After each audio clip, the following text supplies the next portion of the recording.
오늘 하나님 말씀 보겠습니다. 하나님 말씀은 사무엘하 6장 1절로 8절에 있는 말씀 봉독해 드리겠습니다. 다윗이 이스라엘에서 뽑은 무리 3만 명을 다시 모으고 다윗이 일어나 자기와 함께 있는 모든 사람과 더불어 바알레 유다로 가서 거기서 하나님의 궤를 메어 오려 하니 그 궤는 그룹들 사이에 좌정하신 만군의 여호와의 이름으로 불리는 것이라. 그들이 하나님의 궤를 새 수레에 싣고 산에 있는 아비나답의 집에서 나오는데 아비나답의 아들 우사와 아요가 그 새 수레를 모니라. 그들이 산에 있는 아비나답의 집에서 하나님의 궤를 싣고 나올 때에 아요는 궤 앞에서 가고 다윗과 이스라엘 온 족속은 잣나무로 만든 여러 가지 악기와 수금과 비파와 소고와 양금과 제금으로 여호와 앞에서 연주하더라. 그들이 나곤의 타작마다에 이르러서는 소들이 뛰므로 우사가 손을 들어 하나님의 궤를 붙들었더니 여호와 하나님이 우사가 잘못함으로 말미암아 진노하사 그를 그곳에서 치시니 그가 거기 하나님의 궤 곁에서 죽으니라. 여호와께서 우사를 치심으로 다윗이 분하여 그곳에 베레스 우사라 부르니 그 이름이 오늘까지 이르니라. 아멘.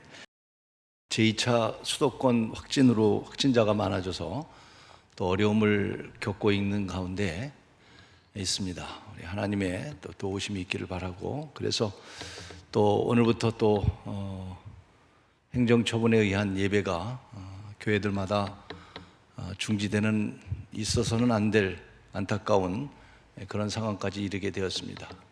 하지만 오늘 우리는 예배자로 함께 모였고 대면 비대면으로 예배하는 우리들이 중심을 다해서 하나님 앞에 예배할 때 하나님이 기뻐하는 예배가 되기를 주의 이름으로 축복합니다. 오늘 함께 나눌 말씀은 본문을 통해서 우사의 죽음이라고 하는 제목으로 말씀을 드리려고 합니다. 오늘 본문의 이 사건과 비슷한 사건이, 오늘 본문은 사무엘 하입니다마는 사무엘 상에도 비슷한 사건이 있었습니다. 엘리 시대 때에 법궤를 블레셋에 뺏기게 되죠. 그럴 때 사무엘이 그 법궤를 다시 빼앗아 오면서, 법궤를 빼앗아 오면서 이 사건과 비슷한 소 2마리에 싣고 법궤를 옮기는 사건을 기억하실 것입니다. 그때 베세메스라고 하는 곳으로 법궤를 옮기게 됩니다. 그때 놀라운 일이 발생하게 됩니다. 법궤를 옮겨놨을 때 모여든 사람들 가운데 5만 70명이 그 법궤 안을 들여다봤다가 그 자리에서 죽는 사건입니다. 본문과 비슷한 사건이지만 다른 사건입니다. 도대체 법궤가 뭐길래, 어떤 것이길래 법궤를 바라봤다고 5만 70명이나 죽는 사건이 일어났을까? 이 사건과 더불어 오늘 본문의 사건도 같은 맥락의 사건인데, 오늘 이 사무엘하는 다윗 때의 이야기입니다. 다윗이 전쟁에서 승리를 하고 법궤를 다윗성 예루살렘으로 옮기게 됩니다. 오늘 본문에 보면 3만 명의 군사들과 함께 블레셋 전쟁에서 승리를 하고 그 기쁨과 감격 속에 법궤를 옮기면서 다윗과 다윗을 따르는 많은 사람들이 잣나무로 악기를 만들어서 기뻐하면서 제금을 또 악기를 수금을 불고 제금을 치면서 나팔을 불면서 기뻐하면서 법궤를 예루살렘으로 옮겨오는 사건이에요. 옮겨오다가 문제가 발생합니다. 나곤의 타작마당에 이르렀을 때 그만 수레가 움직이게 되니까 그 수레를 옮기는 책임을 졌던 우사라고 하는 사람이 그 법궤를 만지는 순간에, 여러분, 우사가 그 자리에서 직사에 죽는 사건. 법궤가 도대체 무엇길래 5만 7천 명이 쳐다봤다고 죽고 마차가 수레가 움직여서 법궤가 떨어질 것 같아서 만졌다고 하나님의 종이 그 자리에서 직사에 죽냔 말입니다.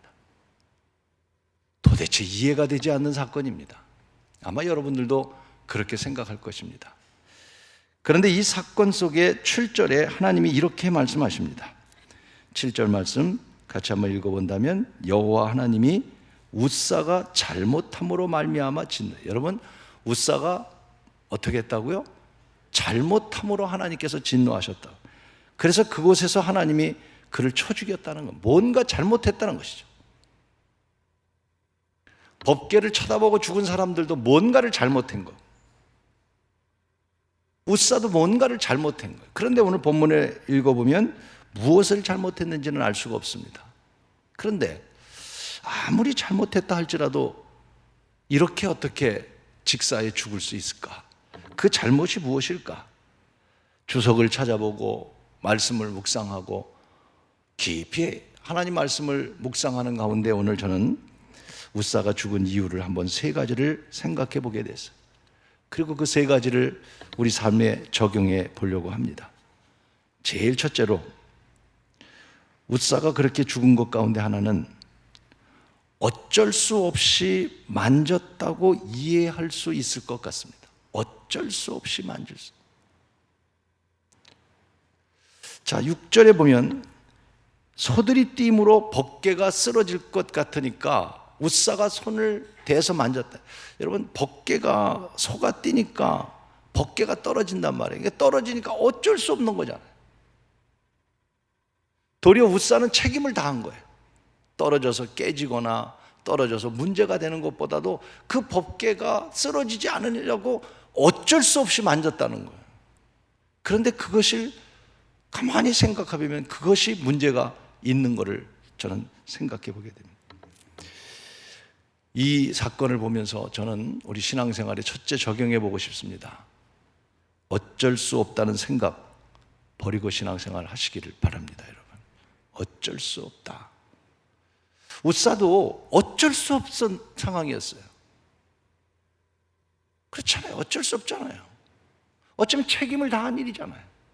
근데 하나님 잘못했다는 거예요.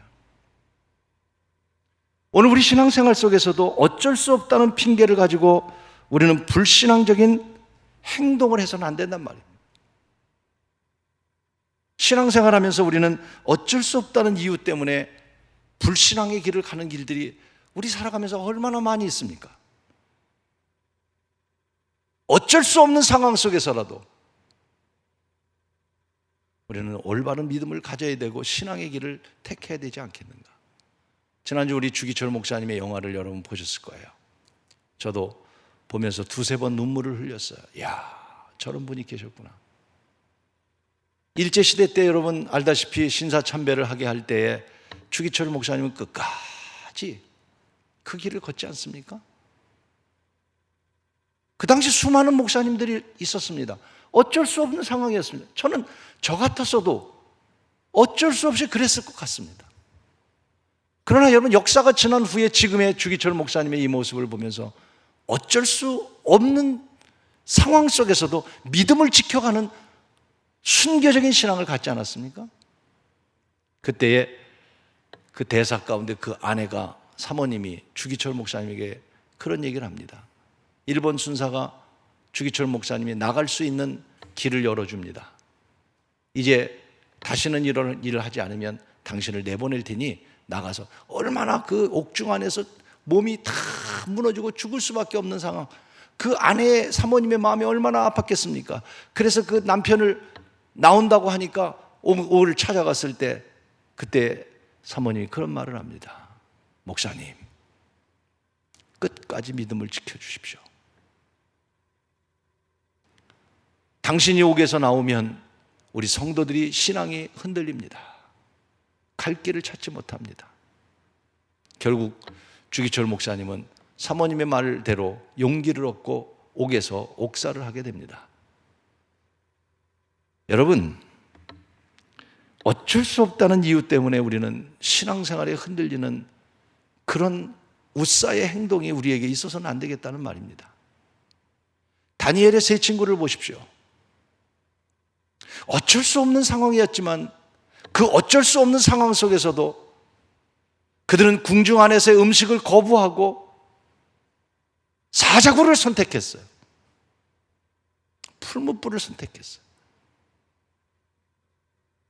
그리하지 아니하실지라도 그럼에도 불구하고 다니엘의 세 친구가 여러분 어찌할 수 없는 상황 속에서도 그들이 택한 길은 신앙의 길이었고, 오늘 저와 여러분들도 우리는 어떤 길을 택해야 되는가?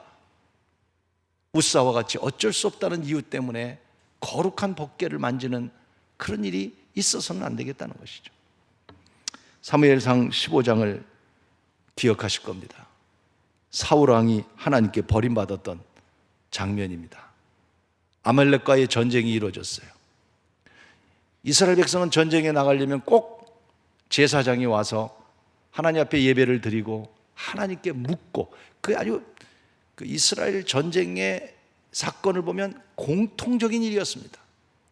그래서 역시 사울도 아말렉과의 전쟁을 치르기 위해서 이제 제사를 드리고 하나님께 물으려고 하는데 사무엘 선지자가 멀리 있어서 오지를 못하는 거예요. 그런데 전쟁은 지금 치러야 되는 거예요. 어떻게 해야 됩니까?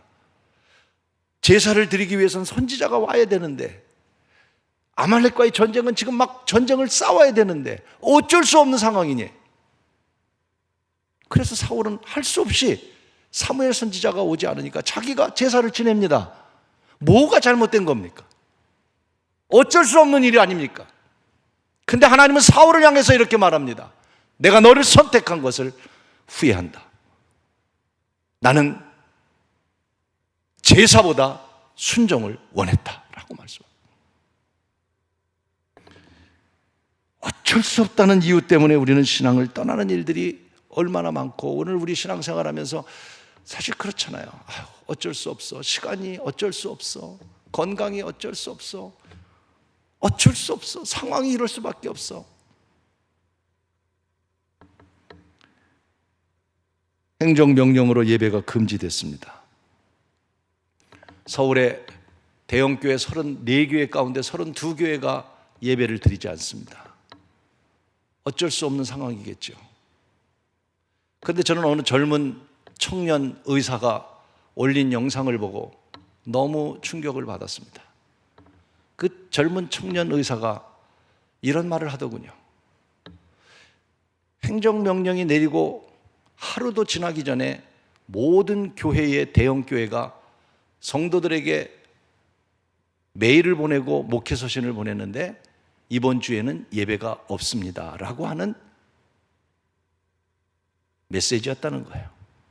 자기가 그것을 보고 한국 교회에 대해서 자기도 교인이지만 한탄한다고 얘기를 하면서, 아니 그 명령이 이루어지고 목사님들 그동안 주의를 지키라고 그렇게 말하셨던 분들이 최소한 3일은 금식 기도하고 결정할 일이 아닌가? 어쩔 수 없는 상황이라고 그렇게 쉽게 예배를 없애야 되는가? 저는 예배를 있다 없다에 대한 관점보다는 오늘 여러분, 우리는 사실 어떤 상황이 되면 그 상황에 따라갈 수밖에 없는 그런 신앙생활 속에서 허덕일 때가 얼마나 많은지 알 수가 없습니다. 철저하게 이 2차 전염병으로 인해서 우리가 노력해야 되고 속히 이 위기로부터 우리가 잘 벗어나야 되겠고 노력해야 되지만, 사랑하는 여러분, 오늘 우리는 신앙 가져야 합니다. 어쩔 수 없다고 하는 것 때문에 과연 예배가 금지되어야 합니까? 예배는 어떤 예배도 침해받을 수 없다는 헌법에 정해져 있는 거예요. 헌법 위에는 법이 없습니다. 어떤 지방의 조치가 법이 아닙니다.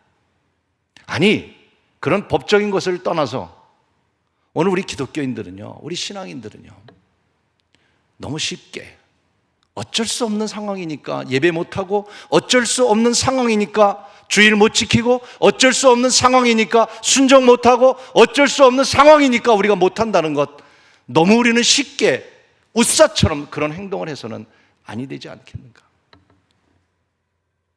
어쩔 수 없다는 핑계로 기도 생활하지 않습니다. 어쩔 수 없다는 핑계로 예배하지 않습니다. 어쩔 수 없다는 이유로 주일 성수하지 않습니다. 어쩔 수 없다는 이유로 11조 생활하지 않습니다. 웃사의 잘못과 무엇이 다르겠습니까? 아담이 말입니다. 하와가 준 선악과를 먹고 범죄했을 때 하나님이 아담에게 나타나셔서 아담아 너가 어찌하여 그런 일을 했느냐? 그때 아담의 대답이 뭔지 아십니까? 아담이 이렇게 말합니다. 하나님이 주신 여인 하와가 내게 열매를 주므로 먹었나이다. 이 말 속에는 무슨 뜻이 있습니까? 나는 잘못이 없는데 어쩔 수가 없었습니다. 당신이 만든 여인이 나한테 준 것인데 어쩔 수가 없었습니다. 여러분, 우리 신앙에 어쩔 수가 없었습니다. 우리는 지나치게 어쩔 수 없다는 이유 때문에 웃사와 같이 법궤를 만지는 그런 죄를 범하고 있지는 않은지, 저는 이 말씀을 묵상하면서 우리는 쉽게 너무나 어쩔 수 없다는 이유 때문에 하나님의 뜻을 벗어나는 그런 어리석음에 빠지지 않도록 더 기도하고 이 위기를 이겨갈 수 있는 우리 신년의 성도가 되기를 주의 이름으로 축원하는 것입니다. 두 번째로는 너무 익숙해져서 당연한 생각을 가지고 법궤를 만졌다는 것입니다. 너무 익숙하다 보니 당연하게 법궤를 만지는 것이 큰 문제가 없는 것처럼 생각했다는 거예요. 그래서 우리는 두 번째, 우리는 이런 신앙을 가져야 합니다. 당연하다는 생각을 버리고 신앙생활 하시기를 권면합니다. 당연하다는 생각. 당연히 내가 구원받았지. 난 당연히 지금 예배하고 있지. 내가 그래도 교회 다니 몇 년이 익숙해져서 당연하다. 이유를 말씀드릴게요. 웃사가 누군지를 우리는 알아야 합니다. 오늘 3절에 보면 아비나답의 아들이라고 표현되어 있습니다. 아까 말씀드렸죠. 아비나답은 누구냐면 엘리 시대 때 사무엘 선지자가 블레셋에서 법궤를 빼앗아 왔을 때 처음으로 법궤를 맡았던 사람이 아비나답이에요. 근데 그 아비나답의 아들이 웃사라고 표현되어 있는데, 이 아들이라고 하는 단어가 히브리어로 벤이라고 하는 단어인데 복수형을 썼어요. 이 복수형으로 단어가 바뀌면 무슨 뜻이 되냐면 아들이라는 뜻이 아니라 아들의 자손들, 손주라고 하는 뜻이 담겨져 있는 거예요. 그러니까 아비나답은 웃사의 아버지가 아니라 할아버지예요. 쉽게 얘기하면. 그리고 아비나답과 웃사 사이에 아버지가 있는데 엘리아살이에요. 다시 말하면 웃사의 집안은 할아버지 때부터 아니면 그 전부터 계속해서 이 법궤를 관리해 오는 전통적인 제사장의 가정이었다는 것이죠. 그렇기 때문에 웃사는 늘 당연하게 생각한 거예요. 할아버지 때부터 해온 일이에요. 아버지 때부터 해온 일이에요. 그래서 법궤를 어떻게 만져야 되는 건지를 알아요. 법궤가 어떻게 옮겨져야 되는 건지를 알아요. 누워서 떡 먹기예요. 그래서 당연한 생각을 가지고 아무 생각 없이 법궤를 옮기면서 정말 이 법궤의 거룩함, 법궤의 감격 이거 없이 그저 오랫동안 법궤를 관리해왔던 이 집안의 전통에 따라 웃사도 아무런 생각 없이 법궤를 만졌다가 오늘 이런 비극을 맞이했단 말입니다. 오늘 우리들의 신앙에 한번 적용해 보고 싶습니다. 우리는 당연하다는 생각 버리셔야 합니다. 내가 목사니까 당연히 천국 갈 것이라는 생각 버리셔야 합니다. 믿는 자가 구원을 얻습니다. 여러분, 내가 교회 다니니까 당연하게 아닙니다. 내가 교회 직분을 받았으니까 당연하게 아닙니다. 당연하다는 생각을 갖기에 예배의 감격도 얻게 되고 당연하다는 생각 속에 감사도 얻게 되고 구원의 확신도 얻게 되고 종교 생활하고 신앙에서 떠나는 일들이 얼마나 많을까. 웃사는 당연하다는 생각 때문에 직사에 죽고 말았습니다. 여러분, 당연하게 생각한 사람들이 누굽니까? 바리새인들이었어요. 바리새인들은요, 늘 당연하게 생각, 나는 아브라함의 자손이야, 나는 하나님이 선택한 사람이야, 내가 어떤 죄를 져도 어떤 잘못을 해도 하나님의 은혜로 우리는 구원받은 사람이야. 예수님이 가장 책망한 사람이 누굽니까? 바리새인들이었어요. 당연하게 자기가 아브라함의 자손이라고 하는 생각하는 그들을 향해서 너희들을 내가 구원할 줄 아느냐, 저 길가의 돌들을 취하여 아브라함의 자손으로 삼겠다고 가장 주님께서 책망하시며 독사의 자식이라고 책망한 게 바리새인. 바리새인들은 당연하게 생각한 사람들. 저는 웃사가 그런 사람 가운데 한 사람이었기 때문에 오늘 하나님께서 책망하셨다고 생각해요. 그렇다면 저와 여러분은 오늘 우리 신앙생활 속에서, 여러분 오랜 신앙생활 속에, 익숙해지는 신앙생활 속에 당연한 것처럼 생각하지 말란 말. 당연함으로 우리가 생각한다면 여러분, 우리는 웃사와 같이 망할 수밖에 없는 거예요. 하나님 믿는 게 당연한 거지 뭐. 나 하나님 당연히 잘 믿어. 나는 당연히 구원받았어. 하나님과 가까울수록, 여러분, 하나님이 정말 하나님이 용서의 하나님일수록 죄에서 떠나야 되는 거 아닙니까? 하나님이 용서하니까 죄 가운데 살아서 하나님 용서받으면 되는 겁니까? 아니죠. 하나님이 용서의 하나님이니까 죄에서 떠나서 말씀대로 살아가려는 것이 진짜 하나님을 사랑하는 사람이지. 하나님은 용서하니까 아무렇게나 살면서, 그게 여러분 하나님 사랑하는 게 아니잖아요. 사람의 관계도 그래요. 사람이 가까우면 가까울수록 더 예의를 지키고, 부부간에도 그런 거 아니에요? 친구간에도 그런 거고. 그런데 사람이요, 가까워지면 위아래가 없습니다. 가까워지면요, 앞뒤가 없습니다. 너무 실감이 안 나면요, 저는 제 경험 속에서 그런 걸 많이 봐요. 착한 사람이 있어요. 여러분, 착한 사람을 존중하십니까? 한번 여러분 우리 삶 가운데 돌아보세요. 아닙니다. 착한 사람은 무시합니다. 우리가 살아가면서. 어떤 모임에서도요, 그 모임에 깐깐하고 아주 까다로운 사람에게는요 잘합니다. 착한 사람에게는 의논도 하나 안 합니다. 잘된 겁니까? 잘못된 겁니까? 잘못된 거죠. 도리어 착한 사람일수록 더 존중하고 더 인정해주고, 그게 옳은 게 아니에요? 하나님과의 관계도 마찬가지란 말이에요.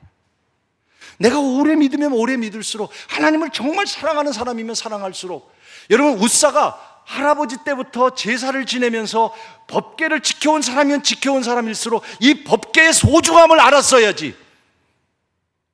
당연하게 내가 생각한 그 죄가 결국은 이러한 화를 불러일으켰다고 생각되어집니다.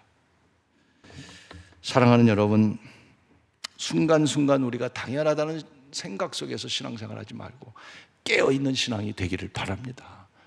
감격을 갖고 신앙생활 하시기를 바랍니다.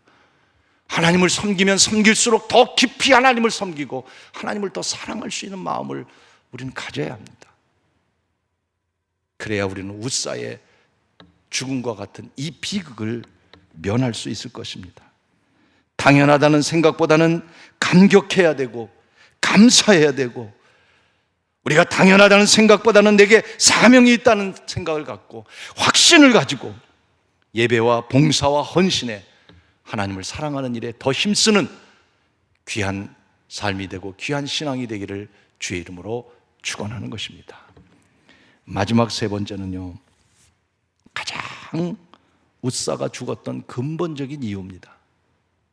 이 성경을 보면서 또 주석을 보면서 주석가들도 이 부분을 가장 웃사가 죽은 원인으로 이야기를 합니다. 그게 뭐냐면 법궤를 짊어지지 않고 수레에 싣고 갔다는 것입니다. 아니, 법궤를 짊어지지 않고 수레에 실은 게 뭐가 잘못일까? 더 좋은 아이디어가 아닐까? 더 안전한 방법이 아니겠어요?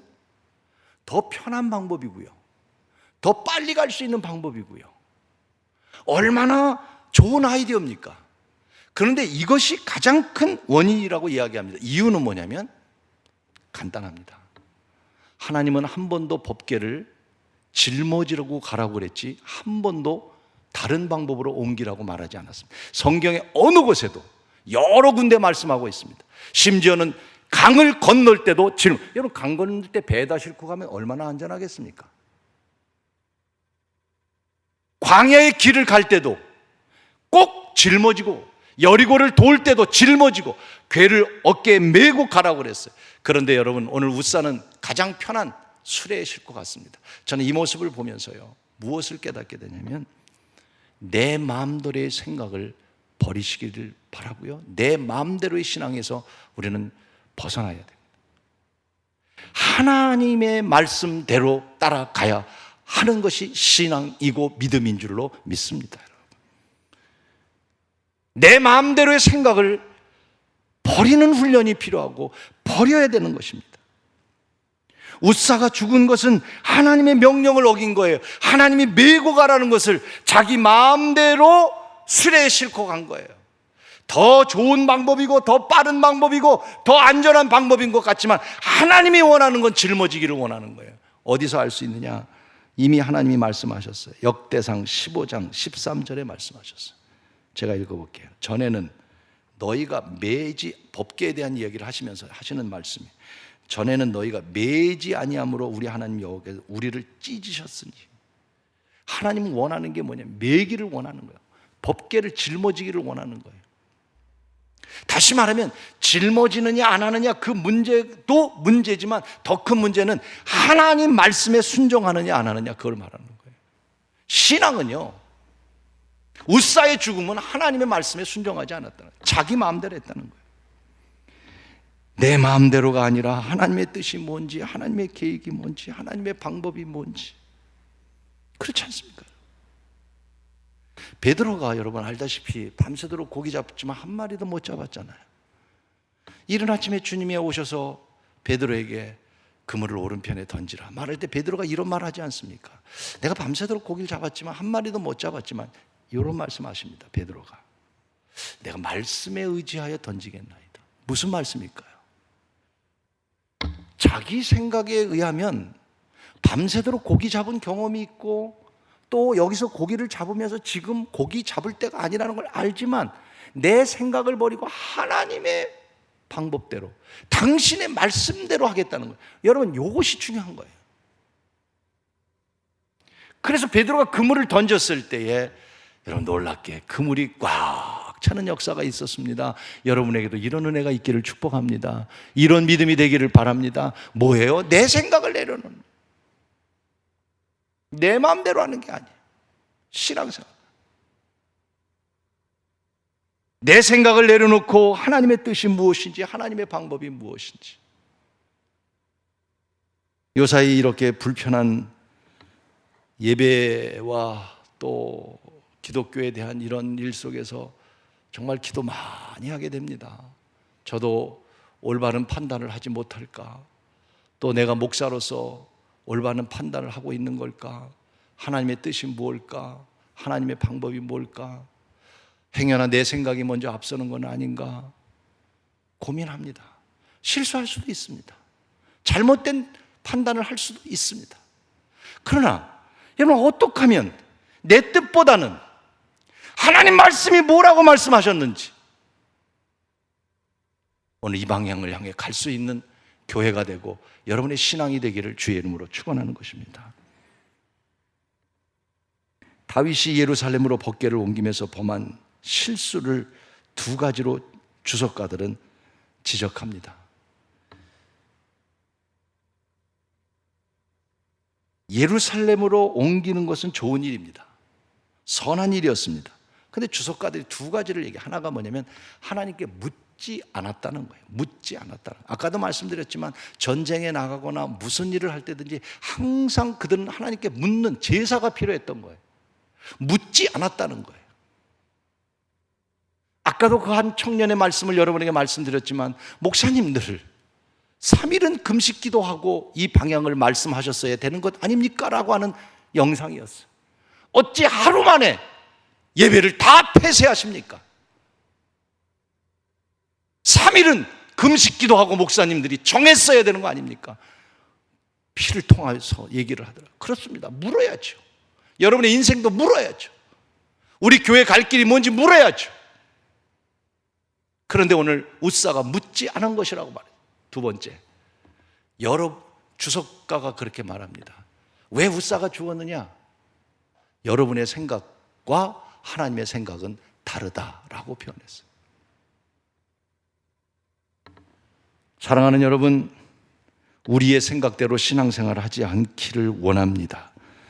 하나님이 원하는 것이 무엇인가를 우리는 찾기를 원하고, 그래서 우리는 성령의 도움을 받아야 되고, 그리고 기도하며 성령에게 묻고 깨닫고, 그래서 기도가 필요한 것이고, 그래서 말씀이 필요한 것이고, 그래서 지혜가 필요한 것이고, 그래서 우리는 성령으로 충만한 교회가 되고 성령으로 충만한 하나님의 사람이 돼야 될 줄로 믿습니다.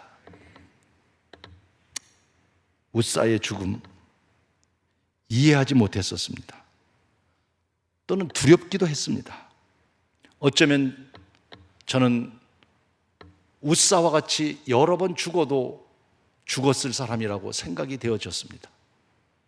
우사만의 잘못이었을까? 내가 살아가면서 얼마나 하나님 앞에 이런 일들을 많이 했을까? 우사와 같이 죽을 수밖에 없는 나였지만 오늘 하나님의 은혜로 살았다면, 다시 오늘 이 말씀을 보면서 영적 깊이를 깨달으면서, 하나님의 일을 하고도 죽을 수 있구나. 하나님의 일을 하고도 버림받을 수 있구나. 하나님의 일을 하고도 하나님의 저주를 받을 수 있구나. 성경에 보니 많은 사람들이 있었어요. 아나니아와 삽비라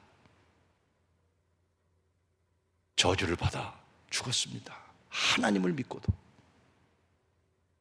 여러분, 사울왕 하나님이 초대왕으로 뽑았지만 내가 그를 버렸다고 말씀하셨어요. 하나님의 사람을 버렸다고 말씀하셨어요. 사사 삼손 나시린으로 하나님이 구별했지만 하나님이 삼손을 버리셔서 비참하게 하고 마셨습니다. 가룟 유다 예수님의 제자로 3년 따라다녔지만 버림받고 말았어요. 우사 3대에 걸쳐서 신앙을 지켜왔던 사람이지만, 여러분, 법궤를 만져서 그 자리에서 죽는 비극을 맞이하는 이 사건을 보면서 저는 이해가 되지 않았지만 다시 이 말씀을 묵상하면서, 그래, 하나님의 일을 하면서 어떻게 우리가 일을 해야 되고, 어떻게 하나님을 믿어야 되고, 어려울 때 힘들 때 우리가 어떻게 하나님을 경외해야 되는지를 깨닫게 된 말씀이 오늘도 여러분들에게도 함께 공유되기를 바라면서 마지막 로마서 5장 3절 4절 말씀으로 말씀을 마무리하려고 합니다. 로마서 3장 4절 함께 한번 읽어보십시다. 다만 이뿐 아니라 우리가 환난 중에도 즐거워하나니 이는 환난은 인내를, 인내는 연단을, 연단은 소망을 이루는 줄 압니다. 제가 다시 한번 읽어볼게요. 우리가 환난 중에도 즐거워하나니, 즐거워하나니. 그런 것 같아요. 핍박이 많으면 많을수록 여러분, 신앙으로 살려고 할 때 핍박이 오면 도리어 예배를 못 드리게 하니까 마음이 편하네요. 예배를 오늘 드리면서도 정말 편하네요. 그리고 웃음밖에 안 나와요. 막 혈기가 나고 막 그냥 막 어떻게 하면 싸울까, 그런 마음보다는 그런 말씀인가 보다. 환난 중에도 즐거워할 수 있는 게 이런 건가 보다. 그런 가운데 환난은 인내를, 인내는 연단을, 연단은 소망을 이룬다는 말씀이에요. 오늘도 여러분 어려움 속에 있지만 우리 이 어려움을 인내로 잘 이기시고 믿음으로 이기시기를 바랍니다. 예배로 이기시기를 바랍니다. 기도로 이기셔야 합니다. 신앙으로 이겨야 합니다. 행여나 우리는 우사와 같은 죽음을 당하는 어리석은 자가 돼서는 안 됩니다. 우리 어쩔 수 없다는 이유 때문에 하나님을 경외하는 일을 게을리해서는 우리는 안 됩니다. 오늘 우리가 너무 습관화되고 너무 익숙해져서 그저 당연한 것처럼 우리는 신앙생활하면 안 됩니다. 당연한 것처럼 예배하면 안 됩니다. 당연한 것처럼 우리 신앙생활, 교회생활하면 안 됩니다. 오늘 우리는 마지막 특별히 여러분, 내 마음대로의 생각을 내려놓고 오늘 우리에게 주신 하나님의 말씀이 무엇인지를 따라 실수할 수도 있고 잘못 판단할 수도 있고 또 우리가 착각할 수도 있지만 다시 오늘 우리가 하나님 말씀이 무엇을 우리에게 말씀하고 있는지 내 생각 좀 내려놓고 내 뜻 좀 내려놓고 기도하면서 성경의 도움을 구하고 우리의 지식이 높아야 알아야 얼마나 알고 경험했어야 얼마나 알겠습니까? 다시 오늘 이 대한민국에 하나님의 은혜가 함께 하기를 간절히 원합니다. 어서 속히 코로나, 여러분 코로나가 없어지면 마음껏 예배할 때를 기대하십니까? 아닙니다. 지금 예배할 때입니다. 지금 찬양할 때입니다. 편안할 때 누군 예배 못해요? 물론 그런 뜻 아니겠죠. 빨리 종식돼서 마음껏 예배하기를 원하는 마음이겠죠. 이해합니다. 그러나 여러분, 우리는 싸구려 신앙이 되지 맙시다. 물러서는 신앙이 되지 맙시다.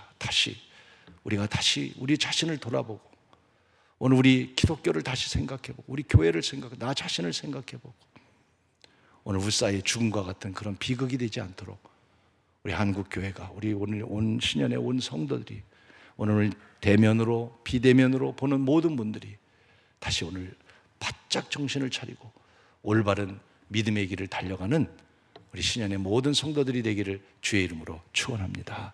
우리 같이 오늘 말씀을 묵상하면서 우리 한 2분 정도만 함께 나라를 위해서도 기도하고 교계를 위해서도 기도하고 또 코로나로 인해서 어려움 당하지 않도록 기도하고 특별히 우리 교회가 무너지지 않도록 악한 영이 역사하지 않게 하여 주시옵시고